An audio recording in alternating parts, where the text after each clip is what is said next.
नमस्कार दोस्तों, मैं विवेक कुमार। आप सभी लोगों का हार्दिक स्वागत है आपके और हमारे चैनल क्राइम की कहानी के नए एपिसोड में। सबसे पहले आपके प्यार के लिए शुक्रिया कि आप मेरे वीडियो को पसंद करते हैं। अगर आप चैनल पर नए हैं या अभी तक आपने इस चैनल को सब्सक्राइब नहीं किया है तो सब्सक्राइब कर लीजिए, बेल आइकन दबा दीजिए ताकि मेरे हर वीडियो का नोटिफिकेशन आपको मिलता रहे। तो चलिए आज की कहानी शुरू करते हैं। 5 अगस्त 2023 के दोपहर के करीब 12:30 बजे का वक्त था। मध्य प्रदेश की राजधानी भोपाल के छोला मंदिर इलाके की लीलाधर कॉलोनी में रहने वाले लोग अपने रोजमर्रा के कामों में व्यस्त थे। तभी किसी महिला की चीख पुकार की आवाज सुनते ही आसपास रहने वाले लोगों का ध्यान उस तरफ गया। अफरा तफरी के बीच में कुछ लोग एक मकान की तरफ बढ़े। इसी बीच महिला की चीखों की आवाज सुनकर आसपास के दूसरे मकानों में रहने वाले किराएदार भी आ गए। महिला के चीखने चिल्लाने की आवाज एक मकान की ऊपरी मंजिल से आ रही थी, लिहाजा लोग बाहर की सीढ़ियों के सहारे छत पर पहुंच गए और उस घर के दरवाजे को बाहर से पीटने लगे। कुछ ही देर बाद जैसे ही दरवाजा खुला तो दो नकाबपोश महिलाओं ने चाकू दिखाते हुए रौबदार आवाज में कहा, खबरदार कोई आगे आया तो जान से मार देंगे। एक महिला के हाथ में खून से सना चाकू देखते ही वहां मौजूद लोग दहशत में आ गए और उन्हें रास्ता देते हुए दरवाजे से हट गए। मौका देखते ही दोनों नकाबपोश महिलाएं चाकू लहराकर फरार हो गईं। कुछ लोग उन दोनों महिलाओं के पीछे पीछे दौड़े, मगर तब तक वे नजरों से ओझल हो गईं। कुछ लोगों ने घर के अंदर जाकर देखा तो उनकी आंखें फटी की फटी रह गईं। घर के अंदर करीब 28-30 साल की महिला लहूलुहान पड़ी हुई थी। उसका नाम प्रीति शर्मा था। उसके पास ही 1 साल का बच्चा जोर जोर से रो रहा था। कमरे में पहुंची एक बुजुर्ग महिला बच्चे को अपनी गोद में लेकर चुप कराने का प्रयास करने लगी। प्रीति शर्मा के पूरे शरीर पर जगह जगह गहरे घाव के निशान थे। पूरा कमरा खून से लाल हो गया था। घटना के बाद पूरे इलाके में दहशत फैल गई। आसपास रहने वाले लोगों ने मनोज और उसके बड़े भाई फूलचंद को घटना की सूचना दिया तो दोनों ही घर पहुंच गए। घर का नजारा देखकर उनके होश उड़ गए। मनोज के बड़े भाई फूलचंद ने छोला मंदिर थाने में फोन करके सूचना दिया तो थाना इंचार्ज उद्यभान सिंह भदौरिया तत्काल ही दलबल के साथ लीलाधर कॉलोनी के उस मकान में पहुंच गए जहां महिला की बेरहमी से हत्या की गई थी। प्रीति गंभीर अवस्था में बिस्तर पर पड़ी हुई थी। उसके पूरे शरीर पर चाकू से गोदने के निशान थे। खून के छींटों से पूरे कमरे की दीवारें रंगी थीं। गद्दा खून से पूरा भीग चुका था। जमीन पर एक टूटा चाकू पड़ा हुआ था। प्रीति को तत्काल पीपुल्स अस्पताल ले जाया गया जहां डॉक्टरों ने उसे मृत घोषित कर दिया। छोला मंदिर थाना पुलिस ने आसपास रहने वाले लोगों से पूछताछ किया तो पता चला कि प्रीति शर्मा अपने पति मनोज शर्मा और अपने 3 बच्चों के साथ रहती थी। प्रीति का पति मनोज चौक बाजार में एक ज्वेलर्स की दुकान पर काम करता है। 2 बच्चे सुबह स्कूल चले गए थे और पति चौक बाजार अपनी दुकान पर काम के लिए चला गया था। प्रीति दोपहर में अपने घर के काम निपटा रही थी। उसी समय सलवार सूट पहनकर आई 2 महिलाओं ने घर के अंदर घुसकर दरवाजा बंद कर लिया और प्रीति कुछ समझ पाती कि दोनों ने प्रीति पर चाकुओं से हमला कर दिया। घटनास्थल पर प्रीति के मकान में किराए पर रहने वाले लोगों ने बताया कि 2 महिलाएं सलवार सूट पहने मकान में आती दिखाई दी थीं। उन्होंने काला चश्मा, नकाब, हाथों में दस्ताने और नीले जूते पहने थे। जब वो गेट के पास आईं तो लोगों को लगा कि कोई परिचित होंगी, लेकिन पल भर में वो बाउंड्री के अंदर आ गईं और सीढ़ियों पर चढ़ते हुए ऊपर छत पर पहुंच गईं। अंदर घुसते ही उन्होंने गेट अंदर से बंद कर लिया। तभी अचानक ऊपर से जोर जोर से चीखने की आवाज आने लगी। घटना के करीब 1 साल पहले तक मनोज शिवनगर में अपने बड़े भाई के मकान के एक हिस्से में रहता था। बाद में भाई की मदद से लीलाधर कॉलोनी में उसका मकान बन गया जिसमें नीचे 6 किराएदार रहते थे और ऊपर की मंजिल पर मनोज अपनी पत्नी प्रीति और 3 बच्चों के साथ रहता था। मनोज के 8 साल और 3 साल के 2 बेटे घटना के समय स्कूल गए हुए थे। प्रीति पर चाकू से हमला करने के बाद जब रेनकोट पहने हुए दोनों महिलाएं भाग रही थीं, तभी एक किराएदार दीपेश ने सलवार सूट पहने हमलावर के पीछे भागने की कोशिश किया। तभी उसने देखा था कि उनमें से एक हमलावर का हल्का सा नकाब हटा तो देखा कि वो महिला नहीं पुरुष है और उसके चेहरे पर घनी दाढ़ी, सिर के पीछे लंबी सी चोटी है। दीपेश इतना देख ही पाया था कि वह पुरुष चाकू दिखाते हुए भाग गया। पुलिस की पड़ताल ने यहीं से नया मोड़ ले लिया। पुलिस की पूछताछ में लोगों ने हत्यारे की जो पहचान बताई वो सुनने के बाद प्रीति के पति मनोज शर्मा का माथा ठनका और उसने टीआई भदौरिया से कहा, सर हत्यारा रामनिवास मिश्रा हो सकता है। टीआई उद्यभान सिंह भदौरिया ने मनोज से पूछा, यह रामनिवास कौन है? सर रामनिवास हमारा रिश्तेदार है, वो मेरी बुआ के लड़के का साला है। यही शीतला माता मंदिर के पास रहता है और दुर्गा माता मंदिर का पुजारी है। वही दाढ़ी मूछ रखता है और उसके सिर पर लंबी चोटी भी है और उसके बाल भी बड़े हैं। टीआई बोले, लेकिन वो क्यों प्रीति की हत्या करेगा, साफ साफ बताओ। उसके साथ प्रीति का कोई चक्कर तो नहीं था। मनोज ने खुलासा करते हुए कहा, सर जब मैं घर पर नहीं होता था तभी अक्सर वह मेरे घर आया करता था। ऐसा मुझे मेरे किराएदार बताया करते थे। मैं तो सुबह बच्चों को स्कूल छोड़कर काम पर चला जाता था। हमारे जाने के बाद घर में केवल 1 साल का बेटा और प्रीति ही रहते थे। पुलिस ने इलाके के सीसीटीवी फुटेज की जांच किया तो घटना के समय एक ऑटो में 2 नकाबपोश रेनकोट पहने नजर आए। सीसीटीवी में ऑटो घर के बगल वाली गली में आता हुआ दिखाई दिया। इसके बाद नकाब पहने ये दोनों हमलावर प्रीति के घर की तरफ जाते और फिर भागकर आते दिखाई दिए। पुलिस ने ऑटो का नंबर ट्रेस किया और उसे खोज निकाला। पता चला कि ऑटो वाला चंदन नाम का युवक था। चंदन ने पूछताछ में पुलिस को बताया, सर मैं एक स्टूडेंट हूँ, खर्च चलाने के लिए ऑटो भी चलाता हूँ। पुजारी रामनिवास से मेरी पहचान मंदिर में हुई थी। उनको कहीं भी जाना होता था तो मुझे ही बुलाते थे। 5 अगस्त की सुबह करीब 10-11 बजे रामनिवास ने मुझे फोन कर कहा कि लीलाधर कॉलोनी तक चलना है। जब मैं ऑटो रिक्शा लेकर उनके घर गया तो दोनों पति पत्नी बाहर निकले। दोनों ने रेनकोट पहन रखा था। मैंने ध्यान नहीं दिया। मैं दोनों को लीलाधर कॉलोनी लेकर आया। उन्होंने लीलाधर कॉलोनी के एक घर से थोड़ी दूरी पर पीछे की साइड ऑटो रुकवा दिया और कहा कि हम 5 मिनट में आते हैं। इसके बाद करीब 10-15 मिनट बाद वो आए तो मैंने देखा कि उनके हाथों और कपड़ों पर खून लगा था। मेरे पूछने पर उन्होंने बताया कि कुछ लड़ाई झगड़ा हो गया है। इसके बाद मैंने उन्हें उनके घर छोड़ दिया था। चंदन के इतना बताते ही पुलिस समझ गई कि ये हत्या रामनिवास और उसकी पत्नी ने ही की है। इस आधार पर पुलिस ने रामनिवास मिश्रा की तलाश शुरू कर दिया। 7 अगस्त को रामनिवास का फोन नंबर निकालकर उसकी लोकेशन ट्रेस की तो रामनिवास न्यू मार्केट के आसपास था। कई घंटे उसकी तलाश की गई। इस दौरान रामनिवास ने दाढ़ी और मूंछ मुंडा ली थी। यही कारण था कि पुलिस और उसके मुखबिर भी उसे पहचान नहीं पा रहे थे। आखिरकार शाम होते होते पुलिस ने उसे पकड़ लिया। उसके चेहरे पर नाखून के निशान थे। पुलिस ने उससे पूछा तो उसने अपना नाम पता गलत बताया। पुलिस उसे लेकर आई और पूछताछ करने लगी तो काफी देर तक वो पुलिस को छकाता रहा। इसके बाद पुलिस ने रामनिवास का मोबाइल खंगाला तो पता चला कि किसी चंदन नाम के शख्स के उसके पास हत्या की वारदात से पहले और बाद में फोन आए थे।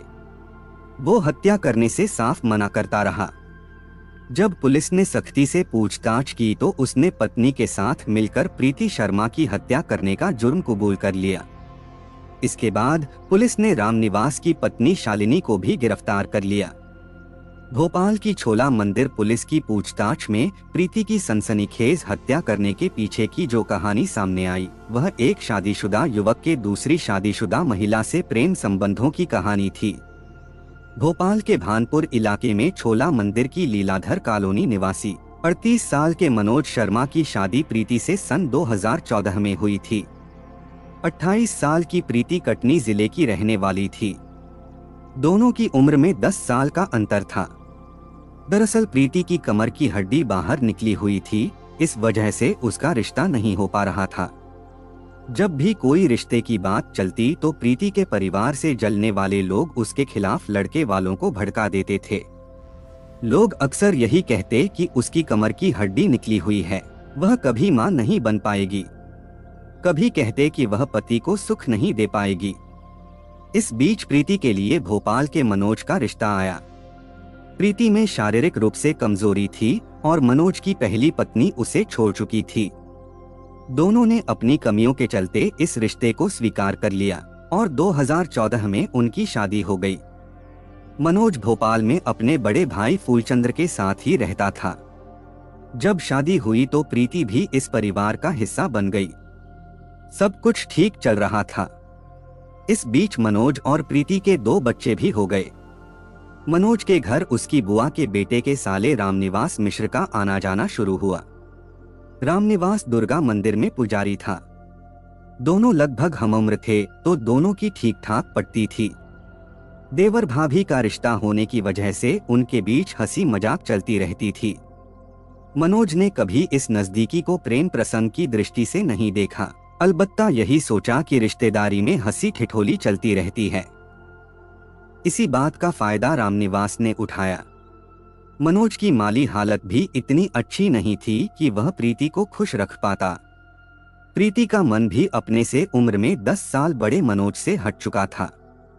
शादीशुदा रामनिवास मंदिर में पुजारी था। उसके मंदिर में रोज अच्छी खासी रकम चढ़ावे के रूप में आती थी, जिसे वह प्रीति पर लुटाने लगा था। एक दिन दोपहर के वक्त मंदिर के पूजा पाठ से लौटकर रामनिवास ने प्रीति के दरवाजे पर दस्तक दिया तो प्रीति उस समय बाथरूम से नहाकर निकली थी। उसने अंदर से आवाज देते हुए कहा, कौन है? आ रही हूँ।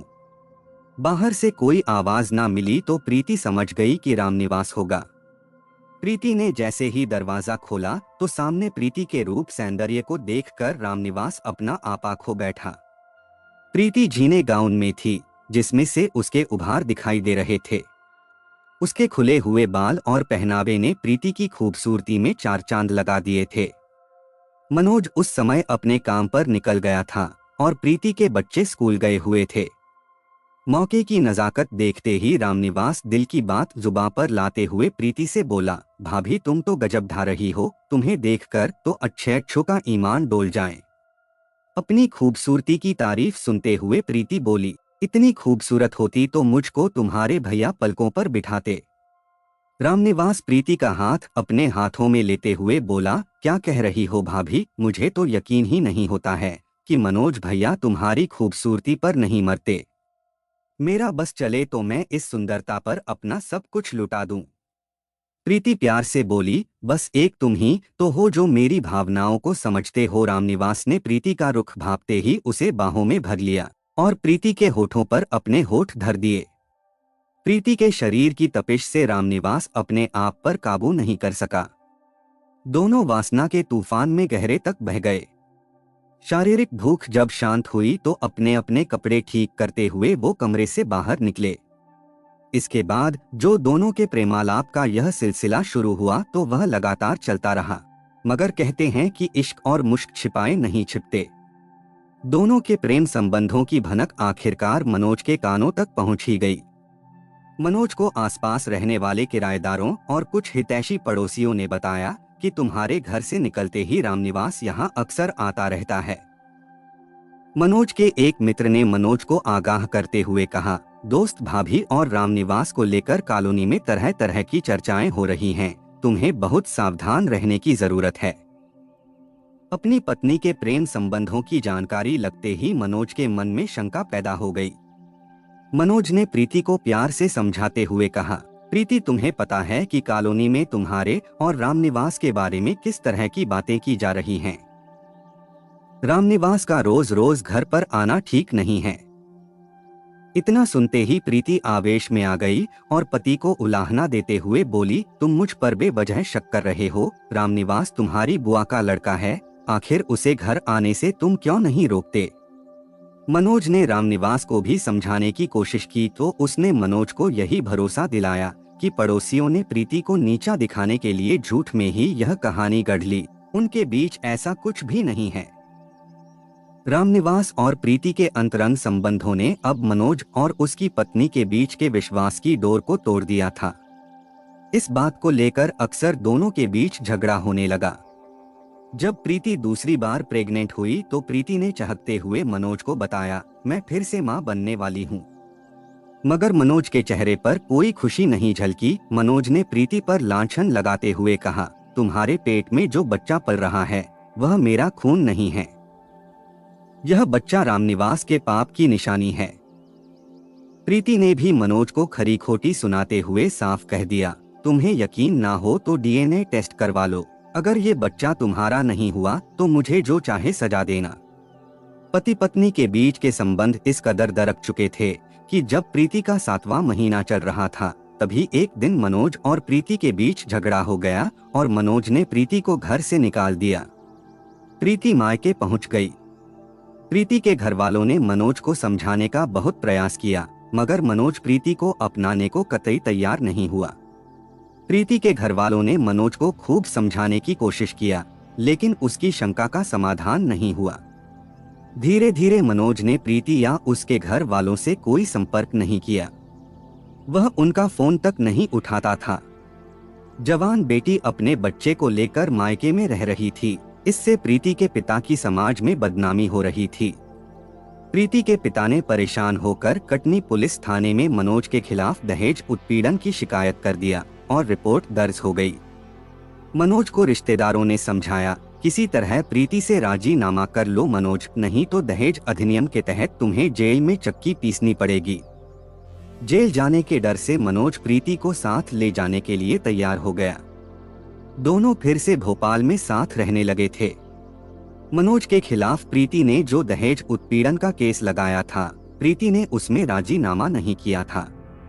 मनोज कई बार कह चुका था कि हम साथ रह रहे हैं, सब ठीक है, फिर तुम केस वापस क्यों नहीं ले लेती।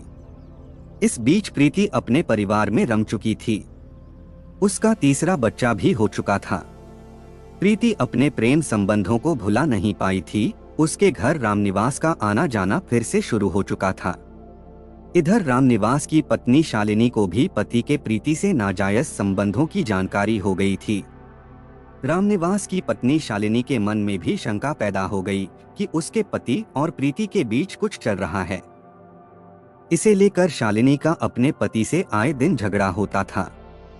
दोनों परिवार आपस में रिश्तेदार थे। इसके बावजूद दोनों परिवारों में मनमुटाव इतना बढ़ गया था कि वे आपस में दुश्मन बन चुके थे और किसी भी हद तक जाने को तैयार थे। फिर से मामला बिगड़ते देख प्रीति ने रामनिवास से बातचीत बंद कर दी थी। वह उसका फोन भी नहीं उठाती थी। रामनिवास को लगता था कि प्रीति का अब किसी और से अफेयर चल रहा है। इस कारण वह उससे दूरियां बना रही है। प्रीति की वजह से शालिनी के परिवार में कलह होने लगी थी और शालिनी प्रीति से नफरत करने लगी थी। रामनिवास ने प्रीति को सबक सिखाने का प्लान बना लिया था। पुलिस पूछताछ में पता चला कि प्रीति की हत्या की वजह रामनिवास के प्रीति के साथ प्रेम संबंध थे। रामनिवास ने अपना जुर्म कबूल करते हुए बताया कि उसका और प्रीति का अफेयर चल रहा था। पिछले कुछ दिनों से उसने मुझसे बात करनी बंद कर दी थी। मुझे शक था कि शायद उसका किसी और से अफेयर चलने लगा है। इसी बात को लेकर हमारे बीच झगड़ा हुआ और मैंने उसे सबक सिखाने के लिए उसकी हत्या करने का फैसला ले लिया। 5 अगस्त 2023 की दोपहर को रामनिवास ने पत्नी शालिनी से कहा, चलो आज मनोज के घर चलते हैं और प्रीति से मिलकर मामले को सुलझा लेते हैं। तुम्हारे मन में जो भी शंका है वह दूर हो जाएगी। शालिनी झटपट चलने को तैयार हो गई, लेकिन मनोज के मन में कुछ और चल रहा था। उसने पहले से ही एक चाकू खरीदकर अपने पास रख लिया था। उस दिन बारिश हो रही थी तो रेनकोट पहनकर और मुंह पर नकाब बांधकर दोनों प्रीति के घर जाने के लिए तैयार हुए। रेनकोट में दोनों को पहचानना मुश्किल था। शालिनी ने जब उससे पूछा, ये नकाब की क्या जरूरत है, तो मनोज ने कहा, वैसे ही हमारा क्लेश चल रहा है, लोग हमारे बारे में तरह तरह की बातें करते हैं तो हमें छिप कर ही जाना चाहिए। इसके बाद रामनिवास ने अपनी पहचान के चंदन नाम के ऑटो वाले को फोन लगाकर कहा, चंदन तुम जल्दी से ऑटो लेकर आ जाओ, हमें छोला मंदिर तक जाना है। दोपहर का वक्त था। चंदन खाना खाकर घर से निकलने ही वाला था। जैसे ही रामनिवास का फोन आया वह बोला, हाँ पंडित जी 5 मिनट में ऑटो लेकर पहुंच जाऊंगा। ऑटो में बैठकर दोनों भानपुर इलाके के लीलाधर कॉलोनी में पहुंच गए। रामनिवास ने चंदन को प्रीति के घर से दूर वाली गली में खड़ा किया और उसे वहीं रुकने को कहा। दोनों ऑटो से उतरे और सीधे प्रीति के घर पहुंच गए। करीब आधे घंटे बाद शालिनी और रामनिवास उसी ऑटो में बैठकर घर वापस आ गए। रामनिवास की पत्नी शालिनी मिश्रा ने पुलिस को बताया, सुबह मेरे पति ने मुझे अपने साथ प्रीति के घर चलने के लिए कहा था। उन्होंने मुझे सलवार सूट के साथ ग्लव्स, काला चश्मा और नीले जूते दिए, फिर कहा कि हम प्रीति के पास चल रहे हैं, उससे बातचीत करके सब प्रॉब्लम सॉल्व कर लेंगे। ऐसे चलेंगे तो लोग पहचान लेंगे, इसलिए कवर होकर चलना पड़ेगा। शालिनी ने आगे बताया, मुझे मेरे पति और प्रीति के अफेयर की जानकारी थी और इसे लेकर घर में हर दिन झगड़ा होता रहता था। मैं प्रीति से पति का पीछा छुड़ाना चाहती थी, इसलिए उनके साथ चली गई। मुझे पता नहीं था कि मेरे पति उसकी हत्या करने के मकसद से जा रहे हैं।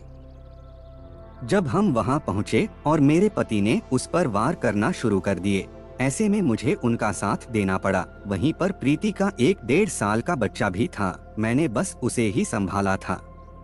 इसके अलावा मैंने और कुछ नहीं किया।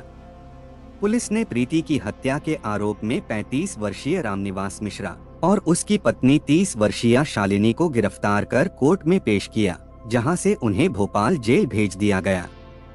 नाजायज संबंधों की खातिर प्रीति अपनी जान से हाथ धो बैठी और उसके बच्चे बिन मां के रह गए, जबकि प्रेम में पागल पुजारी रामनिवास मिश्रा को अपनी पत्नी के साथ जेल की चारदीवारी में कैद होना पड़ा। आज की कहानी बस यही तक। अब बारी कमेंट पढ़ने की है। शोभा राय मैम ने भूटान से कमेंट किया है, hello from Bhutan, I love your videos, I download your all videos when I am on duty and at home while sleeping I see the videos with your sweet voice. My sleeping pill. Love and support from Bhutan. Ma'am आपके support और प्यार के लिए तहे दिल से शुक्रिया। नाज जी ने कमेंट किया है, My name is नाज, I am from UAE. मैं आपकी स्टोरीज शौक से सुनती। Well may God bless you and succeed you. नाज जी आपके कमेंट के लिए आपका तहे दिल से शुक्रिया। नीरा मेघ जी ने बांग्लादेश से कमेंट किया है, आपकी स्टोरी की वीडियो में जो नज़ारा दिखता है वो खूबसूरत है। I like to watch the city. आपकी चॉइस तारीफ के लायक है। Best of luck. Watching from Bangladesh. Ma'am आपके कमेंट के लिए आपका तहे दिल से शुक्रिया। सिमरन कौर जी ने राजस्थान से कमेंट किया है, आप सबसे पूछते हो कि कौन कहां से है, बट आपने कभी नहीं बताया। Where from you brother? By the way I am Simran from Rajasthan. Ma'am आपके कमेंट के लिए आपका तहे दिल से शुक्रिया। मैं गोरखपुर उत्तर प्रदेश का रहने वाला हूँ। मोहम्मद समद सिराजुद्दीन जी ने कराची पाकिस्तान से कमेंट किया है, मैं भी देखता हूँ। Lots of love from Karachi Pakistan. Sirajuddin ji आपके सपोर्ट और प्यार के लिए तहे दिल से शुक्रिया। रीता छेत्री जी ने कमेंट किया है, बहुत दिनों बाद कोई अच्छी कहानी सुनने को मिली। मैम आपके सपोर्ट और प्यार के लिए तहे दिल से शुक्रिया। मैम सोच रहा हूँ कि बीच बीच में अपने देश के अच्छे अधिकारी और पुलिस वाले लोगों की भी कहानी सुनाया करूँ, आपकी राय क्या है, एक बार जरूर बताइएगा। कंचन पटेल जी ने अमेरिका से कमेंट किया है, मैं आपका वीडियो रोज देखती हूँ चाय के समय पर। अमेरिका से कंचन बेन पटेल। मैम आपके सपोर्ट और प्यार के लिए तहे दिल से शुक्रिया। आप लोगों का ऐसा कमेंट आता है तो मुझे भी पढ़कर बहुत अच्छा लगता है। प्रणय राय जी ने कमेंट किया है। भारती केवट जी ने कमेंट किया है, गुड जॉब रिलेटी को स्टोरी में दिखाने के लिए। भारती जी आपके सपोर्ट और प्यार के लिए तहे दिल से शुक्रिया। ममता सिंह जी ने कमेंट किया है, ममता सिंह फ्रॉम वाराणसी। मैम आपके सपोर्ट और प्यार के लिए तहे दिल से शुक्रिया। नादिर अत्तारी जी ने कमेंट किया है, सर मेरा फर्स्ट कमेंट है, आप पत्रकार गौरी लंकेश मर्डर केस पर वीडियो बनाइए। नादिर जी आपके सपोर्ट और प्यार के लिए तहे दिल से शुक्रिया। ठीक है, मैं आपको इस केस की कहानी जल्दी सुनाता हूँ। रंजीत अठवाल जी ने कमेंट किया है, nice story, I love from Punjab. Athwal ji, आपके सपोर्ट और प्यार के लिए तहे दिल से शुक्रिया। मेरे कुछ भाई और बहन ऐसे भी हैं जो डेली के लिसनर्स हैं, हर वीडियो को देखते हैं और कमेंट करते हैं, जैसे Meera Rai ma'am, Alok sir, Raqib sir, Rahul Jaykar sir, Narendra Joshi sir, Maruti sir, Simran Savi ji, Sarita Rai ji, Nadia Umbar Lodi ji, Kalpana Limbu ji, सरिता सिंह जी और सभी भाई बहनों को शुक्रिया जो मेरे वीडियो को लाइक, शेयर और कमेंट करते हैं। आप लोग ऐसे ही अपना प्यार बनाए रखिए। मैं आप लोगों के लिए रोज नए वीडियो लाता रहूंगा। कहानी को लास्ट तक सुनने के लिए आपका धन्यवाद। इस कहानी के बारे में अपनी राय कमेंट करके जरूर बताइएगा और ऐसी ही अपराध की सच्ची कहानियों के लिए हमारे चैनल क्राइम की कहानी को सब्सक्राइब कर लीजिए। कहानी को लाइक और शेयर जरूर करें। धन्यवाद।